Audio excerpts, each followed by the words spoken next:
आज मैं आपको शनिदेव की एक कथा सुनाऊंगा जिसमें आपकी मुलाकात भगवान शिव से भी होगी।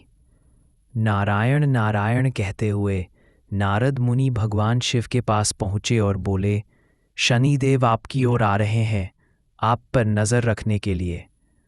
भगवान शिव ने कहा, शनिदेव मुझ पर नज़र रखेंगे? मैं ऐसी जगह जाकर छिप जाऊंगा कि शनिदेव मुझे ढूंढ नहीं पाएंगे। 7.5 साल तक भगवान शिव गंगा के गहरे पानी में समाधि की अवस्था में जाकर बैठ गए। 7.5 साल बीत गए और भगवान शिव बाहर आए। वह शनिदेव के पास गए और बोले, मैं ऐसी जगह जाकर छिप गया था कि तुम मुझे ढूंढ भी नहीं पाए।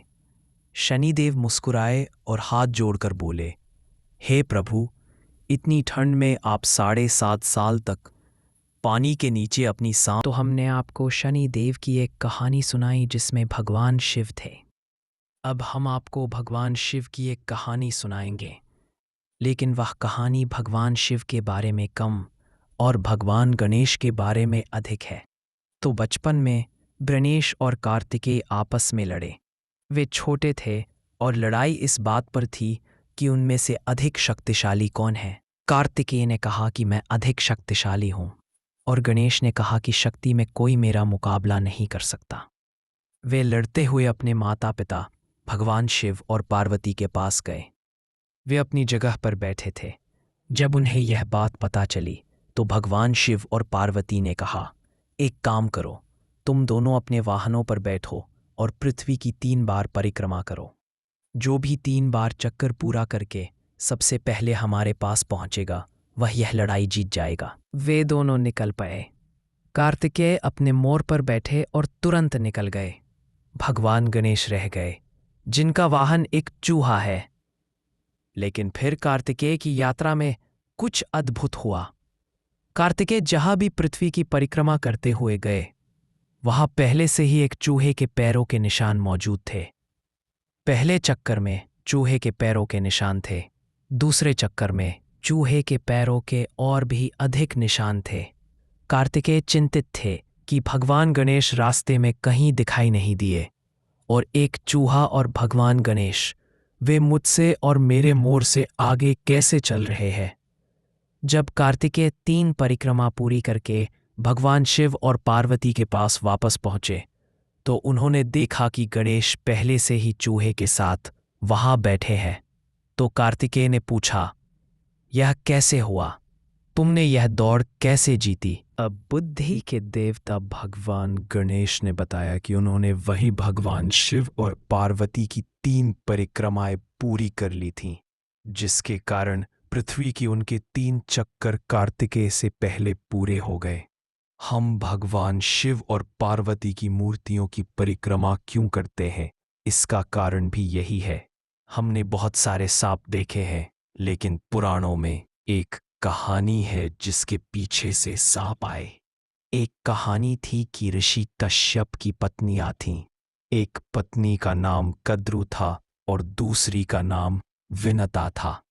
वे ऋषि कश्यप को सभी प्रार्थनाओं और तपस्या में मदद करती थीं। एक दिन ऋषि कश्यप ने उन दोनों से कहा, तुम मेरी प्रार्थनाओं और तपस्या में इतनी मदद करती हो, तुम्हें क्या वरदान चाहिए? वरदान में कद्रू ने 100 अंडे मांगे। उसने कहा, मुझे 100 बच्चे चाहिए जो बहुत शक्तिशाली हों और उनमें ऐसा जहर हो जिससे लोग डरें। कश्यप ने तथास्तु कहा। कद्रू को 100 अंडे मिले। उन सभी को थैलों में रखा गया ताकि वे पक सकें, जिससे वे समय पर फूट सकें और टूट सकें। अब विनता की बारी थी। विनता ने कहा कि भले ही आप मुझे कम बच्चे दें, लेकिन मैं ऐसे बच्चे चाहती हूँ जो कद्रू के बच्चों से अधिक शक्तिशाली हों। ऋषि कश्यप ने तथास्तु कहा। उसे 2 बड़े अंडे मिले। उन 2 बड़े अंडों को भी पकने के लिए रखा गया ताकि जब समय आए तो उनमें से एक पूरा बच्चा बाहर निकले। ये 100 छोटे अंडे एक एक करके टूटने लगे जब उनका समय आया और उनमें से अलग अलग सांप निकलने लगे। उनमें से एक वासुकी था जो भगवान शिव के गले में है। शेषनाग और अन्य सभी बड़े सांप जिनका उल्लेख हमारे पुराणों में है, वे सभी कद्रू के बच्चे हैं। जब ये सभी अंडे एक एक करके टूट रहे थे और उनमें से एक सांप बाहर आ रहा था, तो विनता कद्रू की बहन अधीर हो गई। उसने सोचा, मेरे साथ ऐसा क्यों नहीं हो रहा है।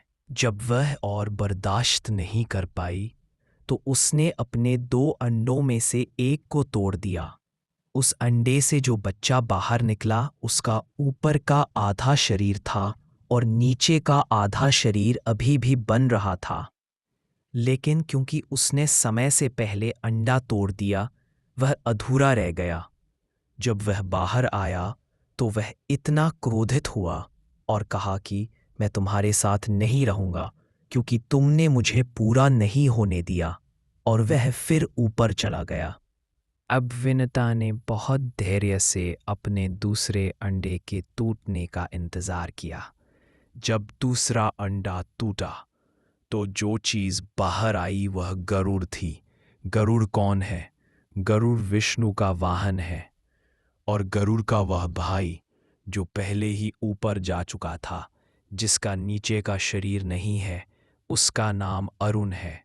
आज की तारीख में अरुण कौन है? सूर्य देव के 7 घोड़ों के रथ का सारथी, भगवान विष्णु के वाहन गरुड़ का भाई, उसका भाई अरुण। तो अरुण सूर्य देव का सारथी है और गरुड़ विष्णु का वाहन है।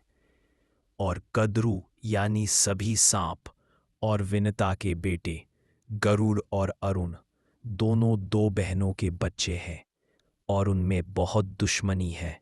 गरुड़ सांपों के पास खड़ा नहीं हो सकता, और सांप गरुड़ से बहुत नफरत करते हैं।